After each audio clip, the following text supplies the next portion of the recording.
Alors j'attendais vraiment de voir les tirages au sort de ces Jeux Olympiques, pour savoir si la hype elle allait être présente ou pas. Mais je peux vous dire là, c'est le cas. Alors là, complètement, la hype elle est bien présente. Juste petite pause, je vous interromps 2 secondes. Mais à ce moment-là, je ne savais pas encore. Mais j'ai fini par réserver mes billets. Parce que lui aussi, il est bien marrant. Il attend, mais au final, à chaque fois, il finit par se faire avoir. Il a plus de billets, il commence à pleurer. Donc, il sera bien à Saint-Etienne si tout se passe bien pour assister à ces JO. Bon, il a juste pris un billet pour Maroc-Argentine pour l'instant, mais il faut pas trop demander non plus. Bref, je vous laisse avec cette vidéo. Bon visionnage. Et n'oubliez pas d'ailleurs de lâcher un petit pouce bleu parce que il est gentil, il vous le dira pas. Mais des fois, un petit pouce bleu, ça peut faire plaisir, les gars. On attend vraiment ces Jeux Olympiques avec impatience. Quand tu vois le groupe du Maroc, quand tu vois justement les affiches que tu peux avoir dès le début de la compétition, quand tu vois la possibilité justement de voir un quart de finale France-Maroc justement dès le deuxième tour, je pense qu'on pourrait avoir une très belle compétition. Mais avant de parler de la possibilité justement d'affronter la France en quart de finale, il faut déjà s'attarder sur ce groupe-là. Alors déjà le groupe du Maroc, avec l'Argentine, avec l'Ukraine et une équipe asiatique, mais je pense que dans tous les cas, c'est le groupe le plus relevé. Quand on regarde les autres groupes, les différents groupes, personnellement je trouve que celui du Maroc, ça reste le plus relevé de toute la compétition. Après au final tant mieux, parce que là justement on pourra vraiment voir ce que nos joueurs y valent réellement, ça c'est une certitude. Parce que sur la CAN U23, personnellement, j'ai le sentiment que l'adversité, elle n'était pas vraiment exceptionnelle, mais peut-être que je me trompe par rapport à ça. Justement, ça va être la possibilité de voir ça dans ces Jeux Olympiques. C'est là où on va voir justement le Maroc arriver à ces JO avec ce titre de champion d'Afrique, ça c'est important aussi à prendre en compte, et voir si vraiment, voilà, le Maroc est champion d'Afrique parce que il n'y avait pas forcément d'adversité sur le continent africain, ou alors si vraiment cette équipe du Maroc U23 est vraiment une très très bonne équipe. Ça va vraiment être intéressant de voir ça, parce que j'ai envie de vous dire, pour ceux qui vont venir me dire ouais non mais tu crois pas en cette équipe, etc. Mais je peux vous dire qu'après les JO de 2012, après une très belle CAN des U23 à l'époque, qui a été synonyme de qualification pour les JO, je peux vous dire qu'à ce moment-là, on avait des attentes énormes sur cette génération-là. Alors peut-être autant que cette génération-là, peut-être moins, peut-être plus, c'est pas ça la question, mais dans tous les cas, on sait qu'à ce moment-là, on avait des attentes. Pour ceux qui l'ont vécu, on sait qu'il y avait des grosses attentes. On sait qu'on avait vu des très belles choses avec cette équipe du Maroc des U23, et là aussi, encore une fois, c'est encore le cas. Mais justement, ça va être la possibilité de vérifier et de voir vraiment le niveau de cette équipe. Et j'ai envie de vous dire, surtout, le plus important dans ces JO, c'est qu'ils font face à l'adversité, ces jeunes-là. Qui t'affrontent des grosses équipes, qui t'affrontent des grands joueurs. Une équipe d'Argentine avec peut-être, pourquoi pas, Messi et Di Maria. Parce qu'il y en a peut-être qui vont te dire, ouais, on espère que Messi et Di Maria ne vont pas participer aux JO, qui vont pas jouer avec l'Argentine parce que ça va être plus compliqué, ça va être une adversité plus importante, mais moi je pense pas. Moi j'espère que Messi et Di Maria, ils vont rejoindre cette équipe d'Argentine, qui seront un renfort pour leur U23, pour que notre équipe à nous, elle puisse en tirer des leçons. Pour qu'elle puisse progresser, pour qu'elle puisse tirer les enseignements. T'affrontes des champions du monde en titre, t'affrontes le meilleur joueur de l'histoire. C'est sûr et certain que c'est quelque chose d'énorme pour une carrière. Surtout dans une compétition comme les Jeux Olympiques. Donc c'est pour ça que franchement, c'est un groupe très relevé. C'est un groupe vraiment qui va pas être facile pour ces jeunes du Maroc. Mais c'est une très bonne chose. D'ailleurs, si je dois vous donner mes attentes par rapport à ces JO, je vous dis la vérité les gars, pour moi c'est minimum quart de finale.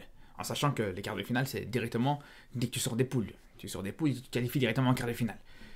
Donc ça veut dire que au moins finir deuxième de ce groupe-là. C'est le minimum, finir devant l'Ukraine et devant l'équipe asiatique. On ne sait pas ça sera encore, on ne sait pas qui ça sera, mais peu importe qui ça sera, pour moi, tu dois finir devant. C'est vrai qu'il y a des équipes de qualité, des équipes asiatiques très très fortes, que ce soit le Japon, la Corée du Sud, je suis d'accord, mais pour moi, voilà, avec notre génération-là, avec en plus de ça certains joueurs de l'équipe A qui pourront descendre aussi avec les U23, ça parle de Hakimi, ça parle de Ziyech, ça parle de Bono, bref, peu importe qui ce sera, mais on sait qu'on a de la qualité. Parce que quand tu rajoutes à ça certains U23 comme les Saibari, comme les Richardson, comme Abdé, El Kanous, en plus de ça, tu pourras rajouter certains jeunes comme Ben Seguir, qui ont encore l'âge requis pour pouvoir participer à cette CAN. Donc, pour moi, tu as vraiment énormément de qualité et énormément de possibilités. Après, bien sûr, finir premier, ça serait un petit peu compliqué. C'est pas impossible, mais ça va être compliqué. En face, c'est quand même l'Argentine. Alors, on connaît pas énormément les U23 de l'Argentine. Personnellement, je les connais pas. Mais on sait que, voilà, l'Argentine, c'est toujours une équipe avec une nation avec énormément de potentiel, énormément de qualité, énormément de jeunes qui peuvent rejoindre justement leur équipe première. Ils ont beaucoup de joueurs dans leur championnat qui sont qualitatifs. Et en plus de ça, bien sûr, s'ils ont la possibilité d'avoir Messi dans leur équipe, ou même Di Maria, on sait que c'est pas à négliger du tout. Quand tu as le meilleur joueur de l'histoire, le meilleur joueur de tous les temps que tu vas affronter, même si autour de lui il a que des plots, il a que des bouts de bois à côté de lui, ça n'empêche pas que voilà, c'est toujours une équipe qui sera pas facile à battre. Donc voilà, après avoir, comme je disais, en quart de finale, il y a de grandes chances d'affronter l'équipe de France. Si tu passes les poules, surtout si tu passes deuxième. Parce que l'équipe de France, ils vont finir premier, c'est sûr et certain. Avec le groupe qu'ils ont, je pense que ce serait quasiment impossible de voir l'inverse. Parce que clairement, cette équipe-là, les U23, les U23 françaises sont clairement les favoris de la compétition. Au-delà du fait qu'ils sont chez eux, ils ont une très belle génération. Ils ont une équipe avec énormément de qualité. Entre Kalimundo, Barcola, Thuram, Malo Gusto, bref, c'est une équipe avec énormément de qualité, c'est sûr et certain. Et ils sont clairement favoris pour cette compétition-là. C'est sûr et certain que les affronter en quart de finale, ça va pas être facile.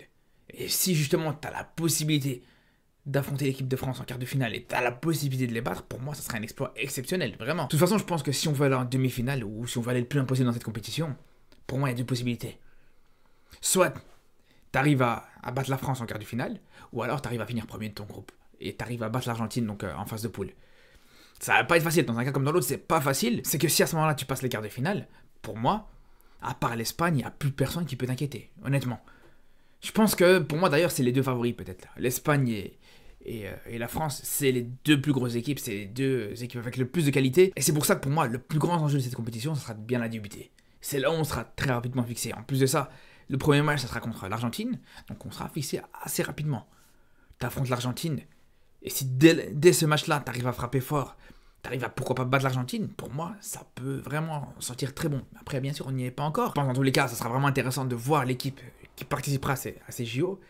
Et ce qui serait intéressant aussi, ce que j'aimerais beaucoup, c'est justement de voir 2-3 matchs amicaux avant les JO, avec les joueurs, tous les joueurs qui vont participer à cette compétition-là. Je pense que ça se fera d'office, mais voir justement un match amical avant les Jeux Olympiques, avec pourquoi pas Hakimi, pourquoi pas Ziyech, Amrabat, Bono, peu importe, je ne sais pas qui sera choisi comme 3 exceptions au-dessus de 23 ans, mais j'ai hâte de voir ce que ça pourrait proposer. D'ailleurs, ça sera intéressant de voir aussi Ben Seguir, Lardim aussi, les jeunes joueurs qui sont en équipe A, pour voir eux aussi ce qu'ils valent vraiment et pourquoi pas les intégrer aussi en tant que renfort dans cette équipe des U23. Ça pourrait vraiment être intéressant. Mais en tout cas, comme je vous dis, franchement, il y a une petite hype qui commence à monter pour cette compétition. Je commence à réfléchir un petit peu à la possibilité de pourquoi pas aller voir quelques matchs. En plus de ça, c'est en France, c'est pas tous les jours qu'on aura justement les JO à portée de main. Même si malheureusement c'est à Saint-Etienne, donc c'est vraiment pas la porte à côté. Mais bon, voilà, je vais essayer quand même de me renseigner. Je vous tiendrai au courant si j'y vais là-bas ou pas. D'ailleurs, ça sera la possibilité justement de faire des débriefs sur place, de faire pourquoi pas des vlogs, etc. Je vous tiendrai au courant comme d'habitude. Ouais, du coup, c'est encore moi. Donc voilà, il vous a dit qu'il allait vous tenir au courant. Ben, c'est moi qui vous tiens au courant. Il a fini par prendre son billet pour Maroc-Argentine. Pour les autres matchs, il sait pas encore, mais au moins pour Maroc-Argentine, si tout se passe bien, il devrait être à Geoffroy Guichard. Donc je vous dis à très vite et surtout d'ici là, prenez soin de vous.